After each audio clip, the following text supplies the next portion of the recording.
প্রতিবাদে গোটা রাজ্যে বিক্ষোভ প্রদর্শিত হচ্ছে এবং আপনারা জানেন সপ্তদশ বিধানসভার দ্বিতীয় দিন অর্থাৎ গতকাল পবিত্র বিধানসভা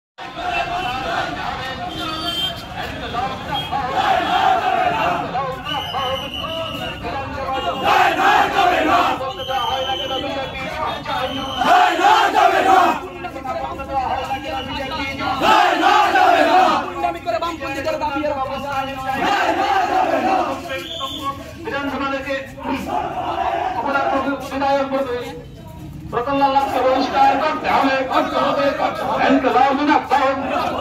উপজাতি বিদ্বেষী বহিষ্কার করতে হবে উপজাতি বিদ্বেষী বিজেপি দূর হতো উপজাতি বিদ্বেষী বিজেপি দূর হতো উপজাতি বিদ্বেষী বিজেপি দূর হতো গোটা রাজ্যব্যাপী বামপন্থীদের আন্দোলন চলছে জাতি বৈষম্যকারী বিজেপি হায় হায় জাতি বৈষম্যকারী বিজেপি হায় হায়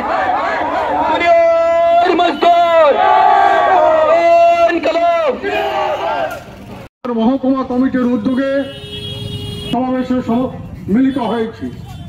আমাদের বক্তব্য যারা শুনছেন, পথচারী বন্ধুগণ, ব্যবসায়ী বন্ধুরা, সবাইকে আমাদের পার্টির পক্ষ থেকে স্বাগত জানাচ্ছি।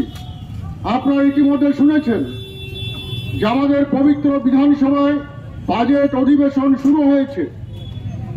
সেই বাজেট অধিবেশনের আমাদের রাজ্যের বাজেট এই রাজ্যের অর্থমন্ত্রী পেশ করেন এবং তার উপর পূর্ণাঙ্গ সেখানে আলোচনা হয় এবং আমরা লক্ষ্য করলাম গতকালকে সেই বাজেট নিয়ে যখন আমাদের বিরোধী দলনেতা শ্রদ্ধেয় কমরেড জিতেন চৌধুরী আলোচনা করছিলেন যে এই বাজেটে সাধারণ অংশের মানুষের জন্য নয়, যেখানে আমাদের কর্মসংস্থান থেকে শুরু করে শহরের টুয়েপের কাজ থেকে শুরু করে রেগার কাজের বিভিন্ন কর্মসংস্থানের বিষয় সেখানে উল্লেখ নেই। বিভিন্ন বিষয়গুলি যখন উল্লেখ করছিলেন তখন আমরা দেখলাম রাজ্য বিধানসভার পরিষদীয় দলনেতা তথা রাজ্যের কৃষি মন্ত্রী রতনলাল নাথ কমরেড জিতেন চৌধুরীর বক্তব্যকে থামিয়ে দেওয়ার জন্য সেই বিধানসভার মধ্যে কটূক্তি শুরু করলেন, এমনকি উনার জাত নিয়ে সেখানে আলোচনা করলেন। এটা নাকি জাতের স্বভাব। একজন সিনিয়র মিনিস্টার মন্ত্রী, কয়েক বছরের ধারাবাহিকভাবে উনি বিধানসভার সদস্য, উনিও রাজ্যের বিধানসভার বিরোধী দলনেতা ছিলেন এক সময়ে এবং রেকর্ডে আছে উনি যখন বক্তব্য রাখতেন সেই সময় 1.5 ঘন্টার আগের উনার বক্তব্য শেষ হতো না। তখন রাজ্যের বামফ্রন্ট সরকার ছিল এবং রাজ্যের বামফ্রন্ট সরকার যারা ছিলেন, আমাদের স্পিকার যারা ছিলেন, উনার বক্তব্য কিন্তু থামিয়ে দেয়নি। কিন্তু উনি ওনার সরকারের বিভিন্ন সমালোচনা করলে পরেই গা জ্বালা দিয়ে উঠে। কারণটা কি? কারণ হচ্ছে সারা রাজ্যের যে অবস্থা আমরা লক্ষ্য করছি, এই রাজ্যের বেকাররা যখন কর্মসংস্থানের জন্য হন্য হয়ে ঘুরছেন, ছাত্রছাত্রীরা যখন শিক্ষকের জন্য আন্দোলন করছেন, পানীয় জলের জন্য যখন রাস্তাঘাট অবরোধ করা হচ্ছে, তখন এগুলি সমালোচনা সেখানে সহ্য করতে পারছেন। বিধায়ক রতন দাস যখন আমাদের আরক্ষা দপ্তরের অনুমতি নিয়ে এখানে জনজীবনের বিভিন্ন দাবি নিয়ে সভা করছিলেন, তখন আমরা কি দেখলাম? পুলিশের সামনেই সেখানে অতর্কিত আক্রমণ করে আমাদের 10 থেকে 12 জন কর্মীকে আহত করা হয়েছে। অর্থাৎ তারা গণতন্ত্রের উপর আক্রমণ করছেন কি বাইরে কি ভিতরে, তারপরও মানুষ সেখানে স্বতঃস্ফূর্তভাবে তাদের বিরুদ্ধে সেখানে গর্জে উঠছেন। তারই প্রতিবাদে আজকে সারা রাজ্যে শুধু নয়, সারা ভারতবর্ষেই আমাদের জিতেন চৌধুরী, যিনি আদিবাসী সমাজ কমিটির যিনি সভাপতি এবং বর্ষিয়ান আমাদের নেতা, তার বিরুদ্ধে যে জাতপাত নিয়ে যে আজকে রতননাথ আলোচনা করেছেন, তার বিরুদ্ধে আমাদের সেখানে সারা রাজ্যের আমাদের প্রতিবাদ বিক্ষোভ মিছিল আমরা সংগঠিত করছি এবং আগামী দিনে ত্রিপুরা রাজ্যের সমস্ত অংশের মানুষকে নিয়ে আমরা রাজ্যের গণতন্ত্রের পক্ষে এবং মানুষের জনজীবনের দাবি নিয়ে আমরা সেখানে লড়াই আন্দোলন করব, এই আশা এবং বিশ্বাস রাখছি এবং আপনাদের সামনে আজকের এই বক্তব্য রাখবেন আমাদের পার্টি রাজ্য কমিটির। আজকে এই বিক্ষোভ কর্মসূচিতে অংশগ্রহণকারী সংগ্রামী বন্ধুগণ এবং কৈলাস শহরের বাজারের ইতিউতি দাঁড়িয়ে পথ চলতি জনতা সহ ব্যবসায়ী যারা আমাদের কথা শুনছেন, আমার আগে আমাদের আজকের সভাপতি এবং আমাদের পার্টির মহকুমা সম্পাদক যিনি এই সভার সঞ্চালনা করছিলেন তাদের কাছ থেকে শুনেছেন কেন আজকে আমরা এই সভা করছি। সংসদ, বিধানসভা এগুলি হচ্ছে এই একটা দেশের গণতন্ত্রের মূল পীঠস্থান। পবিত্র সেই সংসদ বা বিধানসভাকে কেউ যদি কলঙ্কিত করে তার বিরুদ্ধে সমাজের সকল অংশের শুভবুদ্ধি সম্পন্ন মানুষের রুখে দাঁড়ানো প্রয়োজন। কারণ আমরা যারা ভোট দিয়ে সংসদে বিধানসভায় আমাদের প্রতিনিধিদের পাঠাই, সেখানে তাদেরকে প্রেরণ করি আমাদের জন্য কথা বলার জন্য। তো আমাদের প্রতিনিধিরা যদি ওখানে কথা বলতে না পারেন, তাদের যদি প্রতি পদক্ষেপে কথা বলতে বাধা দেওয়া হয়, তার মানে আমাদের কণ্ঠটাকে রোধ করে দিতে চাইছে। আমি, আপনি, আমরা যারা অনেকেই ভাবতে পারে আরে যে জিতেন চৌধুরীকে বলেছে আমাদের কি, আমি তো ব্যবসা করি, আমি ব্যবসায়ী, আমি সরকারি কর্মচারী।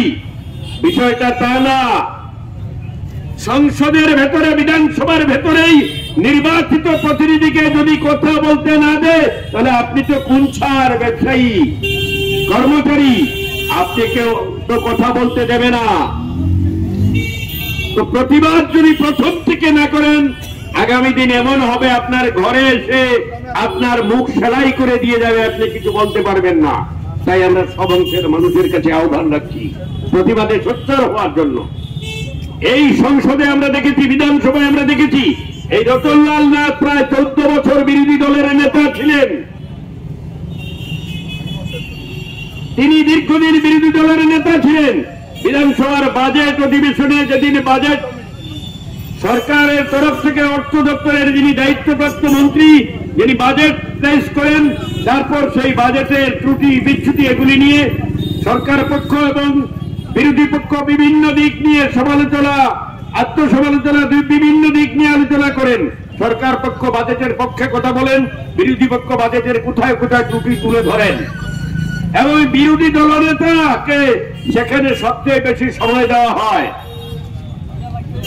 রতনলাল নাথ যখন নিজে বিরোধী দলনেতা ছিলেন, 1.5 ঘন্টার নিচে কোনদিন কথা বলেননি এবং তাকে কেউ বাধা দেয়নি।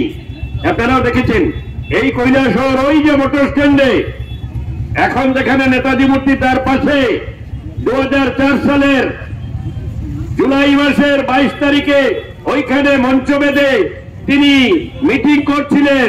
একেবারে গাড়িতে করে এতগুলি ফাইল নিয়ে এনেছেন, বলছেন আমি ফাইল দেখিয়ে বলছি। তো এই বগল দাবা ফাইলের নেতা রতনলাল নাথ দীর্ঘদিন কংগ্রেস করেছেন, এখন বিজেপিতে গেছেন।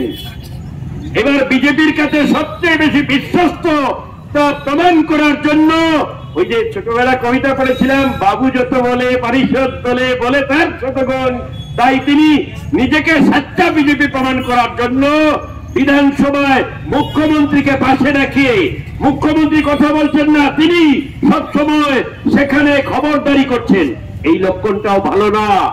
বিজেপির ভেতরে যারা আছেন, বিজেপির কর্মী সমর্থক যারা আছেন, তাদের কাছে অনুরোধ, মুখ্যমন্ত্রী দেখেন পাশে বসে আছেন, তিনি কথা বলছেন না, আমরা যা দেখছি বিভিন্ন লাইভ মিডিয়াতে সব সময় এই রতনলাল নাথ কথা বলছেন। এমনকি 21 তারিখ বিধানসভার অধিবেশনের প্রথম দিনে তিনি তার সদলীয় এমএলএ উদয়পুরের অভিষেক দেব রায় কথা বলছিলেন, তিনি দাঁড়িয়ে চিৎকার করে বলছেন অভিষেক, অভিষেক, চুপ চুপ। আরে ভাবতে পারেন এটা হতে পারে? এটা পবিত্র বিধানসভা। তার দলের সদস্য কেউ কথা বলতে পারছে না। কোন জায়গায় বিধানসভাকে নিয়ে যাওয়ার চেষ্টা চলছে। এবং গতকালকে যেটা হলো, এটা তো চরম কলঙ্কজনক অধ্যায়।